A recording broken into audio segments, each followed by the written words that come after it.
Hallelujah ପ୍ରେସ୍ତଲ ପ୍ରଭୁ ଯୀଶୁଖ୍ରୀଷ୍ଟଙ୍କର ମହାନାମରେ ମୁଁ ଆପଣମାନଙ୍କର ନମସ୍କାର ଜ୍ଞାପନ କରୁଛି। ଆଜି ସୁପ୍ରଭାତରୁ ପରମେଶ୍ୱର ଆମକୁ ଜୀବିତ ରଖିଲେ, ଅନୁଗ୍ରହ କଲେ। ସେଥି ନିମନ୍ତେ ପ୍ରଭୁ ଯୀଶୁଖ୍ରୀଷ୍ଟଙ୍କର ପବିତ୍ର ପୁରୁଣାର ମହାନାମକୁ ଧନ୍ୟବାଦ ଦେଉଛି। ଆସନ୍ତୁ ମୋ ସହିତ ପ୍ରାର୍ଥନା କରିବା। धन्यवाद जीवंतकारी परमेश्वर पिता, तुम से पवित्र महानाम को धन्यवाद देली परमेश्वर। तुम्हें ना तो यीशु का नाम रे परमेश्वर पिता हमारे प्रत्येक दोष अपराध तुम्हें क्षमा करो। धन्यवाद दो परमेश्वर पिता, महान जीवंत परमेश्वर को तुम्हें आशीर्वाद करो बोली प्रार्थना करी परमेश्वर पिता।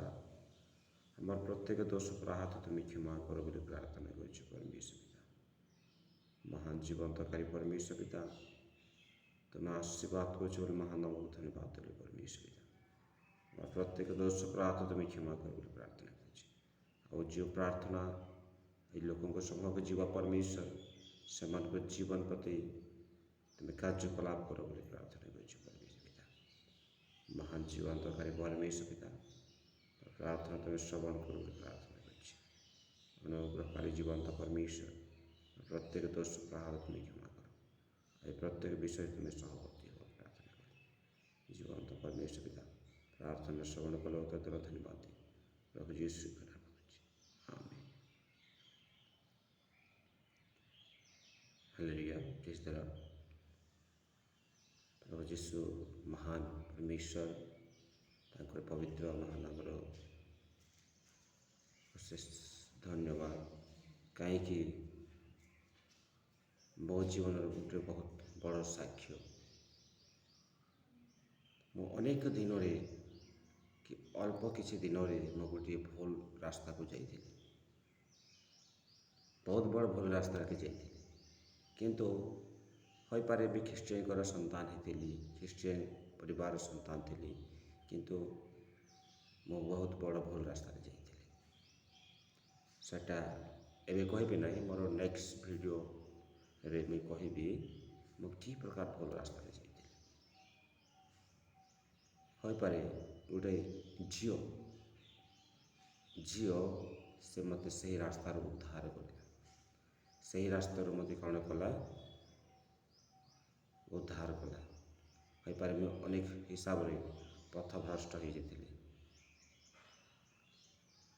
एवं से झीर परामर्श एवं से झीर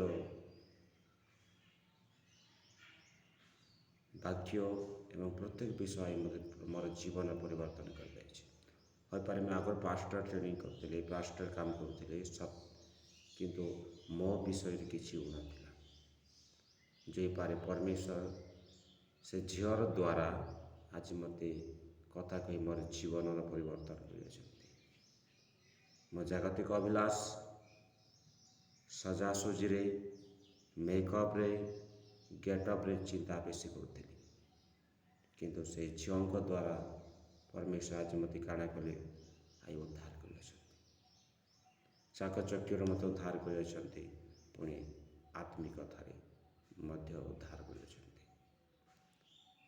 प्रार्थना आपण मान अनुरोध जे आपण मैंने केवे मध्य यही प्रकार भूल रास्ता जीवे ना। आज ख्रीस्टियन जीवन में अनेक विषय समस्या रही, गोटे ख्रीस्टियन पिला मध्य अनेक समस्या रोचे, ख्रीस्टियन पुओ झील मान मध्य अनेक समस्या रोचे, किंतु परमेश्वर वाक्य कह जाए तुमने अपना यौवन काल में अपना सृष्टिकर्ता सफल आम चिंता करार उचित जे यौवन काल में कहार उपासना करार उचित, ना मो बॉयफ्रेंड ना मोर गर्लफ्रेंड। से पुओ झील मान उचित, पुओ झील मैंने चिंता करार उचित जमी कहार सेवा करार उचित, किंतु आज ख्रीस्टीय भाई भौणी मैंने ख्रीस्टीयन पुओ झील संतान मैंने कौन कर कहीं सही रास्तार भूली जाऊँ, सही रास्तार भूली जाऊँ, किंतु परमेश्वर रास्ता के चुणु ना, परमेश्वर को भूली जाऊँ ଏବଂ ସେହି ଗଲତ ରାସ୍ତାରେ ପାଦ ଦେଉଛନ୍, ସେ ଝିଅ ପିଛାରେ ପଡ଼ୁଛନ୍। କିନ୍ତୁ ପ୍ରଭୁ ଯୀଶୁଖ୍ରୀଷ୍ଟ ମୋତେ ମହାନ ଅନୁଗ୍ରହ କଲେ ଏବଂ ସେଥିରୁ ମୋତେ ବଞ୍ଚିତ କରିଛନ୍ତି। ହୋଇପାରେ ସେ ଝିଅକୁ କେବେ ଦେଖିବି କି ନାହିଁ ମୋର ସେଟା ଚିନ୍ତାଧାରା ନାହିଁ, କିନ୍ତୁ ସେ ଝିଅ ଦ୍ୱାରା ଆଜି ପ୍ରଭୁ ମୋତେ ବହୁତ ବଡ଼ ବ୍ଲେସିଂ କରିଛନ୍ତି ହେଲା। ଆଉ ଗୋଟିଏ ବିଷୟ, ପ୍ରଭୁ ଯୀଶୁଖ୍ରୀଷ୍ଟ ମହାନ ଯେ ଆପଣମାନଙ୍କର ଜୀବନ କିପରି ସୁଧାରିବେ ଯଦି ଆପଣମାନେ ପରମେଶ୍ୱରଙ୍କ ରାସ୍ତାରେ ଆସିବେ କହିଲେ, ତ ଆପଣମାନଙ୍କୁ କେବେ ବି ଆସିପାରିବେ ନାହିଁ। ବିନମ୍ର ଅନୁରୋଧ ମୋର ଯୁବା ଭାଇମାନକେ ଏବଂ ଭଉଣୀମାନକେ ଯେ ଏଇ ଯୌବନ ସମୟରେ ଆପଣ ସୃଷ୍ଟିକର୍ତ୍ତାଙ୍କୁ ସ୍ମରଣ କରୁ, ଏଇ ଯୌବନ ସମୟରେ ଆପଣ ପରମେଶ୍ୱରଙ୍କ ଧ୍ୟାନରେ ରଖୁ, ଏହା ମୋର ଅନୁରୋଧ। ଜୀବନ୍ତ ପରମେଶ୍ୱର ସେବା କରୁ, ତାହେଲେ ପରମେଶ୍ୱର ଆଶୀର୍ବାଦ କରିବେ। ନଚେତ୍ କାଣା କରିବେ ପରମେଶ୍ୱର, ତାହେଲେ ଶେଷ କୁଣ୍ଡରେ ନରକର ଗତି ହେବେ ସେମାନେ। ମୁଁ ଆପଣମାନଙ୍କୁ ଅନୁରୋଧ କରୁଛେ ଏଇ ଯୌବନ ସମୟରେ ଆପଣମାନେ ନିଜର ସୃଷ୍ଟିକର୍ତ୍ତାଙ୍କୁ ସ୍ମରଣ କର। ଆଉ ଗୋଟେ ବିଷୟ କହୁଛି ମୋର ଭାଇମାନେ, ଏବେ ଦୁନିଆର ଜାଗତିକ ଅଭିଳାଷରେ ନେଇ ପଡ଼ୁ, ଜାଗତିକ ଅଭିଳାଷରେ ନେଇ ପଡ଼ୁ।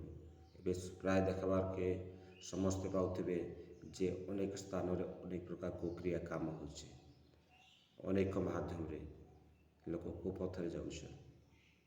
କିନ୍ତୁ ଆପଣମାନଙ୍କୁ ଅନୁରୋଧ, ଆପଣମାନେ ସେହି ରାସ୍ତାକେ ନେଇଯାଉ ଏବଂ ପରମେଶ୍ୱରଙ୍କ ରାସ୍ତାରେ ରହୁ। ଏବେ ପାଠପଢ଼ା ନାଁରେ ଆମେ ସ୍କୁଲକେ ଯାଉଛୁ ବୋଲି କହୁଛନ୍, କିନ୍ତୁ ପୁଅ ଝିଅ ଅନେକ ରାସ୍ତାରେ ଭୁଲ କାମ କରୁଛନ୍, ଅନେକ ରାସ୍ତାରେ ଭୁଲ କାମ କରୁଛନ୍। କିନ୍ତୁ ମୋର ଭାଇ ଭଉଣୀମାନଙ୍କୁ ଅନୁରୋଧ ଯେ ଆପଣମାନେ ସେହି କାମ ବି କରୁ, ଯାହାକି ଆମର ପରମେଶ୍ୱର ଲଜ୍ଜିତ ହେବେ, ନେଇକି ପରମେଶ୍ୱର ଆମର ମା ବାପା ଲଜ୍ଜିତ ନ ହେବେ, ସେଥି ନିମନ୍ତେ କହୁଛି। ଆପଣମାନେ ଆପଣଙ୍କର ଚିନ୍ତା ନାଇଁ କରୁ, ପରମେଶ୍ୱର ଆପଣଙ୍କ ଲାଗି ଗୋଟିଏ ଜଣେ ବ୍ୟକ୍ତି ରଖି ଅଛନ୍। କିନ୍ତୁ ପରମେଶ୍ୱରକେ ଆପଣ ମାଗୁ ଯେ ପରମେଶ୍ୱର ମୋତେ କାହାର ଲାଗି ବନେଇଛ, ମୋର ଜୀବନର ମୋତେ ମ୍ୟାରେଜ୍ କରବା ଲାଗି କାହାର ଲାଗି ବନେଇଛ, ଆପଣମାନେ ସେହି ଚିନ୍ତା କର। କିନ୍ତୁ ଆମେ ଜାଗତିକ ଅଭିଳାଷରେ ନେଇ ପଡ଼ୁ। ହୋଇପାରେ ଆମର ଆଖିରେ ସେହି ବିଷୟ ଉତ୍ତମ, କିନ୍ତୁ ସେଟା ପଛରେ କାଣା ଥିସି କଣ୍ଟା ଥିସି। କିନ୍ତୁ ଆମେ ପରମେଶ୍ୱରକେ ମାଗୁ, ତାହେଲେ ପରମେଶ୍ୱର କାଣା କରିବେ, ଆମକୁ ଗୋଟିଏ ଭଲ ବିଷୟ ଦେବେ, ଉତ୍ତମ ଜିନିଷ ଦେବେ। କିନ୍ତୁ ଆଜିର ମୋର ଯୁବା ଭାଇମାନେ, ଯୁବା ଭଉଣୀମାନେ କ'ଣ କହିଛନ୍ତି, ପରମେଶ୍ୱରଙ୍କ ମାଗୁନାହାନ୍ତି, ବରଂ ନିଜେ ନିଜର ବିବାହ ପ୍ରସ୍ତୁତ କରିଦେଉଛନ୍ତି। ପ୍ରାର୍ଥନା କରୁଛେ, ଆପଣଠାରେ ନମସ୍କାର କରୁଛେ ଯେ ଆପଣମାନେ ସେହି ରାସ୍ତାକେ ନେଇଯାଅ ଏବଂ ପରମେଶ୍ୱରଙ୍କ ରାସ୍ତାକେ ଚୁନ ଏବଂ ନିଜର ମାତା ପିତାଙ୍କର ଆଜ୍ଞା ବହତା। ମୋର ଏଥିରେ ନମସ୍କାର କରୁଛି ଆପଣମାନକେ, ଆପଣମାନେ ପରମେଶ୍ୱରଙ୍କ ଧ୍ୟାନରେ ରହୁ, ତାର ପରମେଶ୍ୱରଙ୍କ ଠାନେ ଲାଗି ରହୁ, ତାହେଲେ ପରମେଶ୍ୱର ତମକୁ କାଣା କରିବେ, ଆଶୀର୍ବାଦ କରିବେ। ଯଦି ପରମେଶ୍ୱରଙ୍କ ଠାରେ ଲାଗି ନାହିଁ ରହିବେ, ତାହେଲେ ନରକେ ଯିବା ଲାଗି ଆପଣଙ୍କର ଟିକେଟ୍ ସୁନିଶ୍ଚିତ। ଆଜିର ଏହି ଛୋଟ ବାକ୍ୟରେ ପ୍ରଭୁ ଯୀଶୁଖ୍ରୀଷ୍ଟ ଆପଣଙ୍କୁ ଏବଂ ମୋତେ ଆଶୀର୍ବାଦ କରନ୍ତୁ। ଆସନ୍ତୁ ଆମେ ପ୍ରାର୍ଥନା କରିବା। ଅନୁଗ୍ରହକାରୀ ଜୀବନ୍ତ ପରମେଶ୍ୱର ପିତା, ତୁମ ସେ ପବିତ୍ର ମହାନାମକୁ ଧନ୍ୟବାଦ ଦେଉଛି ପରମେଶ୍ୱର, ତୁମେ ଆଶୀର୍ବାଦ କର ବୋଲି ପ୍ରାର୍ଥନା କଲି ପରମେଶ୍ୱର। ଏହି ସୁନ୍ଦର ସୁପ୍ରଭାତ ସମୟ ଦେଇଥିବାର ପରମେଶ୍ୱର, ତୁମ ସେ ପବିତ୍ର ପୁରୁଣା ମହାନାମକୁ ଧନ୍ୟବାଦ ଦେଲି ପରମେଶ୍ୱର। ଆଜିର ବାକ୍ୟ ଯେଉଁମାନେ ଶୁଣି ଅଛନ୍ତି ପରମେଶ୍ୱର, ତାଙ୍କର ଜୀବନର ଶୈଳୀ ତୁମେ ବଦଳାଇ ଦିଅ ବୋଲି ପ୍ରାର୍ଥନା କରୁଛି ପରମେଶ୍ୱର ପିତା। ତାଙ୍କର ପ୍ରତ୍ୟେକ ବିଷୟରେ ତୁମେ ଆଶୀର୍ବାଦ କର ବୋଲି ପ୍ରାର୍ଥନା କରୁଛି। ଯେଉଁ ଯୁବା ଯୁବତୀ ଭାଇମାନେ ପରମେଶ୍ୱର ଭଲ ରାସ୍ତାରେ ଯାଉଛନ୍ତି ପରମେଶ୍ୱର, ଯେପରି ତୁମ ରାସ୍ତାକୁ ଆସିପାରିବେ, ମୁଁ ସେଥି ନିମନ୍ତେ ପ୍ରାର୍ଥନା କରୁଛି ପରମେଶ୍ୱର। ମହାନ ଜୀବନ୍ତକାରୀ ପରମେଶ୍ୱର ପିତା, ପ୍ରାର୍ଥନା ତୁମେ ଶ୍ରବଣ କରୁଛ, ଧନ୍ୟବାଦ ଦେଉଛି। ପ୍ରତ୍ୟେକ ଯୁବା ଭାଇମାନଙ୍କୁ ତୁମେ ଚେଞ୍ଜ କର ବୋଲି ପ୍ରାର୍ଥନା କରି ଶୀଘ୍ର ସେ ମୃତ୍ୟୁଞ୍ଜୟ ଯୀଶୁଙ୍କ ନାମ ମାଗୁଛି, ଆମେନ୍। ରଖୁଛି। ନମସ୍କାର।